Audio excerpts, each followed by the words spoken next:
Testemunhos para a Igreja, volume 5, capítulo 13.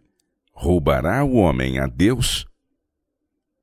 O Senhor fez a difusão da luz e verdade na terra dependente dos esforços voluntários e das ofertas dos que são participantes dos dons celestiais.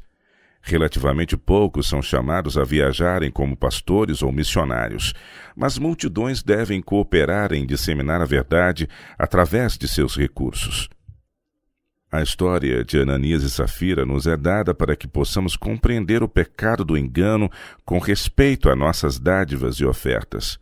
Eles tinham voluntariamente prometido dar uma porção de sua propriedade para a promoção da causa de Cristo, mas quando os recursos estavam em suas mãos, deixaram de cumprir aquela obrigação, desejando ao mesmo tempo dar aos outros a impressão de terem dado tudo. Sua punição foi assinalada a fim de que pudesse servir como perpétua advertência aos cristãos de todas as épocas. O mesmo pecado acha-se terrivelmente prevalecente nos tempos atuais. No entanto, não se ouve de semelhante punição notável. O Senhor mostra uma vez aos homens com que aversão ele considera tamanha ofensa contra suas sagradas reivindicações e sua dignidade, e então os deixa seguir os princípios gerais da administração divina. Ofertas voluntárias e o dízimo constituem a receita do Evangelho. Dos meios confiados ao homem, Deus reivindica determinada porção, o dízimo, mas ele deixa todos livres para dizerem quanto seja o dízimo, e se querem ou não dar mais que isso. Devem dar segundo propõem no coração. Mas quando o coração é comovido pela influência do Espírito de Deus, fazendo-se um voto de dar determinada importância, aquele que faz o voto não tem mais direito à porção consagrada. Comprometeu-se diante dos homens, e esses são chamados a testemunharem o ajuste. Ao mesmo tempo, incorreu ele numa obrigação da mais sagrada espécie, de cooperar com o Senhor em construir o seu reino na terra. Promessas dessa espécie, feitas a homens, devem ser consideradas como compromisso obrigatório. Não serão mais sagradas e obrigatórias quando feitas a Deus? Porventura, as promessas feitas perante o tribunal da consciência serão menos obrigatórias do que acordos escritos feitos com homens? Quando a luz divina brilha no coração com clareza e poder incomuns, o egoísmo habitual afrouxa as garras e há disposição de dar à causa de Deus. Ninguém precisa esperar que lhe seja permitido cumprir as promessas feitas então sem um protesto da parte de Satanás. Ele não se agrada de ver desenvolver-se na terra o reino do Redentor.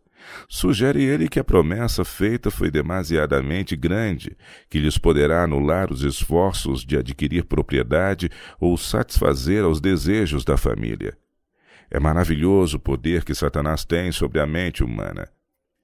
Ele labuta com todo o fervor para conservar o coração dos homens dominado pelo egoísmo. A única maneira que Deus ordenou para fazer avançar sua causa é abençoar os homens com propriedades. Dá-lhe sua luz do sol e a chuva, faz a vegetação crescer, dá saúde e habilidade para adquirir recursos. Todas as nossas bênçãos provêm de suas generosas mãos. Por sua vez, deseja que os homens e mulheres mostrem sua gratidão devolvendo-lhe uma parte em dízimos e ofertas, em ofertas de gratidão, ofertas voluntárias e ofertas pelo pecado. O coração dos homens fica endurecido pelo egoísmo e, como Ananias e Safira, são tentados a reter parte do preço, ao mesmo tempo que pretendem cumprir as regras do dízimo. Roubará o homem a Deus? Se os recursos entrassem no tesouro exatamente de acordo com o plano de Deus, 1/10 de toda a renda, haveria abundância para levar avante a sua obra. Bem, dirá alguém, continuam a vir os pedidos para dar à causa. Estou cansado de dar. Estarão mesmo cansados? Então permitam que lhes pergunte, vocês estão cansados de receber das beneficentes mãos de Deus? Só se ele deixasse de os abençoar, deixariam de estar sob obrigação de restituir-lhe a porção que reivindica. Ele os abençoa para que esteja em seu poder abençoar os outros. Quando estiverem cansados de receber, então poderão dizer: estou cansado de tantos pedidos para dar. Deus reserva para si uma parte de tudo que recebemos.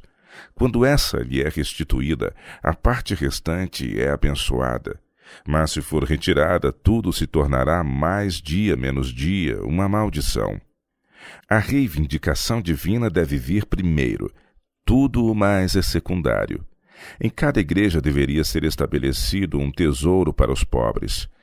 Então cada membro apresente a Deus uma oferta de gratidão uma vez por semana ou uma vez por mês, conforme for mais conveniente. Essa oferta exprimirá nossa gratidão pelas dádivas da saúde, do alimento e do vestuário. E segundo Deus nos tenha abençoado com esses confortos, poremos de parte para os pobres, sofredores e aflitos. Desejo chamar a atenção de nossos irmãos especialmente para este ponto. Lembrem-se dos pobres. Renunciem a alguns dos supérfluos, sim, os próprios confortos, e ajudem aqueles que apenas conseguem o mais escasso alimento e vestuário. Fazendo isso por eles, vocês o estão fazendo por Jesus na pessoa de seus santos.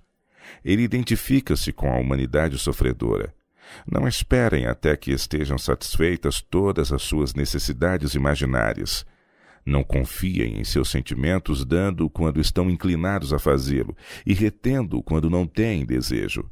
Deem regularmente 10, 20 ou 50 centavos por semana, como desejariam ver escrito no registro celestial no dia de Deus. Seus bons desejos, nós lhes agradecemos por eles, mas os pobres não se podem manter em conforto com bons desejos apenas. Precisam de provas tangíveis de sua bondade, em forma de alimento e vestuário. Deus não pretende que nenhum de seus seguidores tenha de mendigar o pão. Ele lhes deu a abundância a fim de que vocês possam suprir-lhes as necessidades que, pelos seus esforços e economia, não são capazes de suprir. Não esperem até que chamem sua atenção para as suas necessidades. Ajam como fazia Jó. Aquilo que não sabia, ele investigava. Façam um giro de inspeção e verifiquem o que é necessário e como melhor pode ser suprido. Foi-me mostrado que muitos de nosso povo roubam ao Senhor em dízimos e ofertas, e em resultado sua obra é grandemente desfavorecida. A maldição de Deus repousará sobre os que vivem das bênçãos de Deus e contudo cerram o coração e nada ou quase nada fazem para promover sua causa. Irmãos e irmãs, como pode o beneficente Pai continuar a considerá-los como mordomos, fornecendo-lhes recursos que deveriam ser empregados em seu favor, se vocês a tudo agarram, reclamando egoisticamente que lhes pertence? Em vez de render a Deus os recursos que Ele colocou em suas mãos, muitos os empregam em mais terras. Esse mal está aumentando entre nossos irmãos. Já antes possuíam tudo de que podiam cuidar, mas o amor ao dinheiro ou o desejo de ser considerados tão ricos quanto os seus vizinhos leva-os a enterrar seus recursos no mundo e reter de Deus o que lhe é justamente devido. Ainda vamos nos surpreender se não prosperarem? Ficarão decepcionados se Deus não lhes abençoar as colheitas?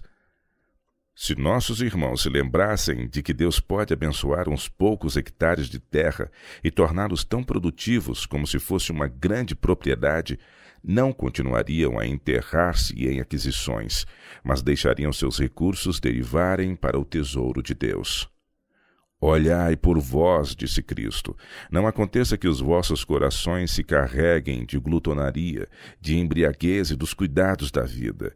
Lucas, capítulo 21, verso 34. Satanás se agrada com que aumentem suas fazendas e empreguem seus recursos em empreendimentos mundanos, pois assim procedendo não só impedem a causa de avançar, mas pela ansiedade e excesso de trabalho, vocês diminuem sua perspectiva da vida eterna. Agora é tempo de acatar a ordem de nosso Salvador. Vendei o que tendes e dai esmolas. Fazei para vós bolsas que não se envelheçam, tesouros nos céus que nunca acabe. Lucas, capítulo 12, verso 33. Nossos irmãos deveriam estar reduzindo suas posses, em vez de aumentá-las. Estamos prestes a mudar-nos para uma terra melhor, a celestial. Não vamos proceder como quem quer continuar habitando confortavelmente sobre a terra, mas ajuntemos nossos objetos no espaço mais limitado possível. Tempo virá em que de modo algum poderemos vender. Logo sairá o decreto proibindo os homens de comprar ou vender a qualquer pessoa, senão aos que tenham o sinal da besta. Estivemos perto de ver isso acontecer na Califórnia, pouco tempo atrás, mas foi apenas a ameaça do sopro dos 4 ventos. Até agora, eles têm sido contidos pelos 4 anjos. Não estamos bem preparados. Ainda há uma obra a ser efetuada, e então os anjos receberão a ordem de soltá-los para que os 4 ventos soprem sobre a terra. Esse será um tempo decisivo para os filhos de Deus, um tempo de tribulação tal como nunca ocorreu antes. Agora é nossa oportunidade de trabalhar. Há entre muitos que professam a verdade um espírito de inquietude. Alguns desejam mudar de cidade ou estado, comprar grandes glebas de terra e desenvolver um próspero negócio. Outros desejam ir para a cidade. Assim, as igrejas pequenas são abandonadas à fraqueza e desânimo para depois desaparecer. Quando houvessem os que as deixaram estar dispostos a trabalhar um pouco e com fidelidade, poderiam proporcionar comodidade à sua família e ficar desembaraçados para se conservar no amor de Deus. Muitos que se mudam acabam ficando desiludidos. Perdem a pequena propriedade que possuíam, sacrificam a saúde e finalmente abandonam a verdade. O Senhor está vindo. Que cada um mostre sua fé através das obras. A fé na breve volta de Cristo está desaparecendo das igrejas, e o egoísmo as leva a roubar a Deus para servir aos próprios interesses pessoais. Quando Cristo habita em nós, seremos abnegados como Ele. Em tempos passados houve grande liberalidade por parte de nosso povo. Eles não relutaram em responder aos clamores por auxílio dos vários ramos da obra. Depois, porém, ocorreu uma mudança. Houve, especialmente da parte de nossos irmãos do leste, retenção de recursos, ao mesmo tempo em que o mundanismo e amor às posses aumentou. Há um crescente desrespeito às promessas de ajuda às várias instituições e empreendimentos. Fundos para a construção de igrejas, equipar um colégio ou atender à obra missionária são vistos como compromissos aos quais as pessoas não têm qualquer obrigação em atender se não lhes for conveniente. Essas promessas foram feitas sob as santas impressões do Espírito de Deus. Então não roubem pela retenção do que por direito lhe pertence. Irmãos e irmãs, examinem cuidadosamente seu passado e vejam se trataram fielmente com Deus. Será que vocês têm votos ainda não cumpridos? Em caso positivo, procurem cumpri-los se estiver ao seu alcance. Ouçam o conselho do Senhor.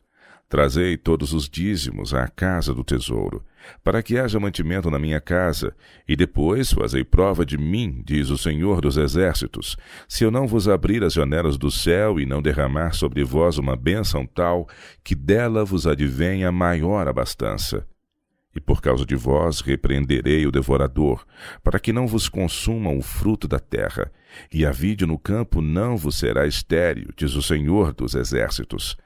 E todas as nações vos chamarão bem-aventurados, porque vós sereis uma terra deleitosa, diz o Senhor dos Exércitos. Malaquias capítulo 3, versos de 10 a 12. Está você disposto a aceitar as promessas que o Senhor faz aqui e afastar o egoísmo, começando a trabalhar diligentemente para fazer avançar a sua causa? Não se fortaleça o apego ao mundo pela obtenção de vantagens sobre o seu semelhante mais pobre, pois os olhos de Deus estão sobre você. Ele lê cada motivo e pesa o homem nas balanças do santuário. Vi que muitos sonegam a causa de Deus enquanto estão vivos, acalmando a consciência com a ideia de que serão caridosos na morte. Dificilmente ousam exercer fé e confiança em Deus para dar qualquer coisa enquanto vivem. Mas essa caridade de leito de morte não é o que Cristo exige dos seus seguidores. Ela não pode desculpar o egoísmo da sua vida. Os que se apegam às suas propriedades até o último momento entregam-nas à morte em vez de fazê-lo para a causa. Os prejuízos ocorrem continuamente, bancos vão à falência e as propriedades são consumidas de muitas maneiras. Muitos se propõem a fazer algo, mas adiam o assunto e Satanás entra em ação para que, de modo algum, os recursos sejam entregues à igreja. Perdem-se antes de voltar para Deus e Satanás exulta com isso. Quem deseja fazer o bem com seus recursos, faça-o logo, antes que Satanás meta suas mãos e retarde a obra de Deus. Muitas vezes, quando o Senhor abre o caminho para os irmãos usarem seus meios no avanço da sua causa, agentes de Satanás lhes apresentam algum empreendimento que, sendo positivo, poderia duplicar seus bens. Engolindo a isca, investem seu dinheiro e a causa, e frequentemente eles mesmos, nunca recebem uma moeda sequer. Irmãos, lembrem-se da causa, e quando tiverem recursos à sua disposição, estabeleçam um bom fundamento para o futuro, a fim de que possam desfrutar a vida eterna. Por amor a vocês, Jesus se tornou pobre, para que através da sua pobreza os tornassem ricos em tesouros celestiais. Que será oferecido a Jesus que tudo deu por vocês? Não lhe será conveniente dispor de suas dádivas generosas através de testamento na hora da morte. Não é possível garantir com o menor grau de segurança que a causa seja beneficiada dessa maneira. Satanás age com muita astúcia para incitar os parentes a tomarem posições falsas para que o mundo fique com o que foi solenemente dedicado para a causa de Deus. Recebe-se sempre muito menos do que a soma desejada. Satanás põe no coração de homens e mulheres um protesto contra a ação de parentes que se propõem a executar seus desejos na aplicação de sua propriedade. Eles parecem considerar tudo o que foi dado para o Senhor como um roubo feito aos parentes do falecido. Quem deseja que seus recursos sejam aplicados na causa, faça enquanto vive a doação de tudo aquilo que não necessita para seu sustento. Uns poucos irmãos estão fazendo isso e desfrutando o prazer de serem seus próprios testamenteiros. Tornará a cobiça dos homens necessário que sejam privados da vida para que as propriedades que Deus lhes emprestou não fiquem inúteis para sempre? Que ninguém traga sobre si a condenação do servo negligente que enterrou o dinheiro do seu senhor. A caridade na hora da morte é um pobre substituto para a beneficência em vida.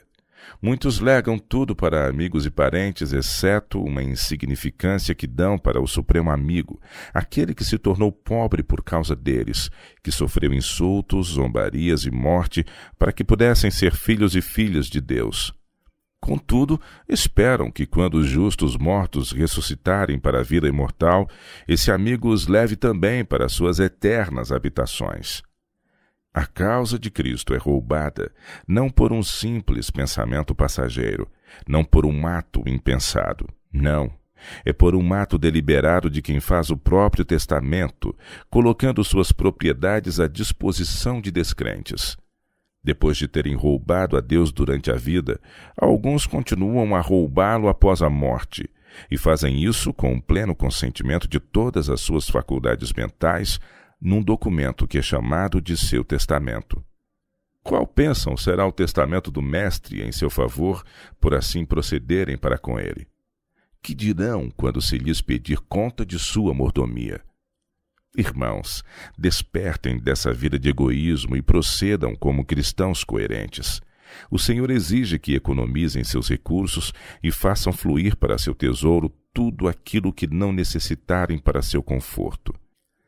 Irmãs, tomem aquele dinheiro que iriam gastar em doces, adornos ou fitas e doem-nos para a causa de Deus. Muitas das nossas irmãs têm bons rendimentos, mas gastam quase tudo na satisfação do orgulho no vestuário. À medida que nos aproximamos do fim do tempo, aumentam continuamente as necessidades da causa. Necessitam-se de recursos para dar aos jovens um breve curso em nossas escolas, a fim de prepará-los para trabalhar com eficiência no ministério e em outros ramos da causa. Não estamos correspondendo aos privilégios que temos neste assunto. Todas as nossas escolas serão fechadas em breve. Quanto mais poderia ter sido feito se os homens tivessem obedecido aos pedidos de Cristo no tocante à beneficência cristã. Que influência teria tido sobre o mundo esta prontidão em dar tudo para Cristo? Teria sido um dos mais convincentes argumentos em favor da verdade na qual professamos crer, argumento que o mundo não poderia deixar de compreender nem contradizer. O Senhor certamente nos distinguiria diante do mundo através de suas bênçãos. A primeira igreja cristã não possuía os privilégios e oportunidades que temos. Eram pessoas pobres, mas sentiam o poder da verdade. O objetivo que tinham diante de si era suficiente para animá-las a nele investir tudo. Elas pensavam que a salvação ou perdição do mundo dependia de sua participação. Por isso estavam sempre dispostas a ir ouvir de acordo com a vontade do Senhor. Sempre dizemos que somos governados pelos mesmos princípios, que temos o mesmo Espírito.